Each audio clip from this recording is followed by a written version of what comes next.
Thank you, Mayor. So we had this presentation last week, and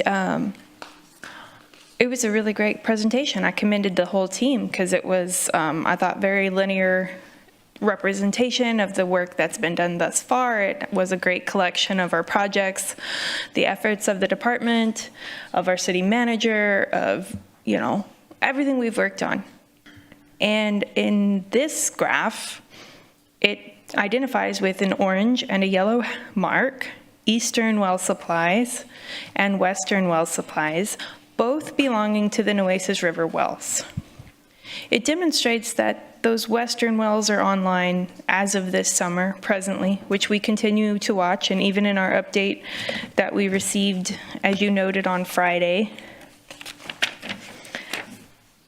we have number 5, 6, 7, and 8, which are supposed to be done by the end of last week, and that we could go up to potentially 16 million gallons a day from what we call that eastern well supply. That's the first collection of wells, if you will.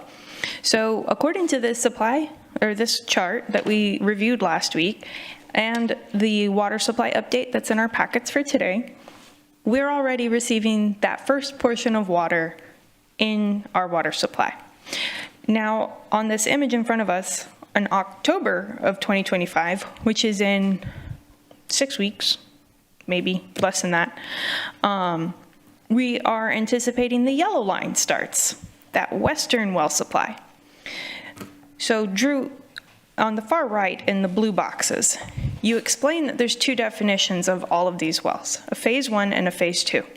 We don't want subsidence. We were just given this letter that they're looking at ways to make sure we protect the groundwater. Totally on board. However, we have a permit for 3 years for these, and that's a pretty high number of gallons of water that we can take from both the east and the west under this short-term permit. Last week, we also said if we needed to, we could extend that permit by one more round of 3 years. So according to this chart, we should see what looks like a little bit below 15 million gallons a day on the far right to a little bit, I'll call it 40, between 30 and 45, that should be in our supply by summer of 2026.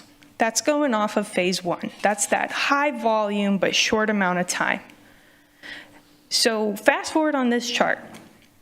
We're saying that we have now avoided curtailment all the way to summer, May of 2029.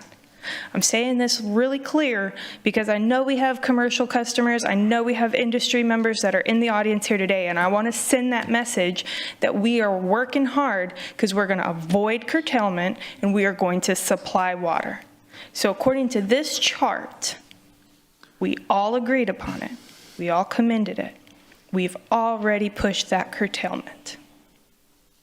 And that these are in hand starting summer 2026. Actually, before that. So I find that I have a little bit of discrepancy here. And I could see that you're saying, if we forego this phase 1, which is the larger volume, if we forego that for all of the infrastructure to run a full long-term maintained lower amount of water, that could take us longer to get online. That could maybe be that 2030 number that you were talking about. But according to all of this information, that's going to be here way sooner. What I'm getting at is by the time we're looking at October 28, this green bar comes online. That's supposedly 30 million gallons a day for Inner Harbor. Presumably by this time, that top line, which is the dark blue, which is the Lake Corpus Christi, right, the western reservoir, that goes away. Our reliance on that, donezo. So if we cover effectively that 30 million gallons in those green bars, we're good. You said it better than I did. I apologize. It's 11 o'clock. It wasn't very political of me. But if I understand this whole graph, that's our goal. Right. We have worked so hard to get to this great news, right? I'll tell you, you said it great. I mean, that's exactly what we're trying to show. And what we're trying to show is that it takes more than just one project to avoid curtailment. But those other two are in hand. We just got to choose. What's that 30 million gallon piece? And like Mark Scott said, and Roland said, wow, did I just agree with Roland? Hi, Roland. If we plug in Evangeline, if we plug in South Texas Water Authority, if we plug one of those in while we're doing these other sources, we're doing okay. I think the message that you just summarized is good. I think that the question that we have some disagreement on, what's the question on the timeline? Well, the timeline is where we're trying to figure it out.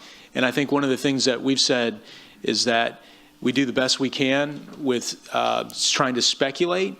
One of the things that's hard is that it's hard to speculate when you don't have permits. And so that's really the fundamental question. So if we have permits in hand, there's a lot more predictability in terms of what it looks like on the timeline. And but I applaud your ability to walk through that and really highlight what we were trying to show. Well, Drew, I applaud all of your work because you've helped us get to this point, and I want to make sure that we really clearly articulate those efforts because they have gotten us here. You've worked really hard. You've gotten us permits very quickly. A member of our Senator Adam Hinojosa's office is here. I think a lot of people from the state down wants to work with us and make this possible. You've spelled it out really nicely. Thank you, Drew. Thank you.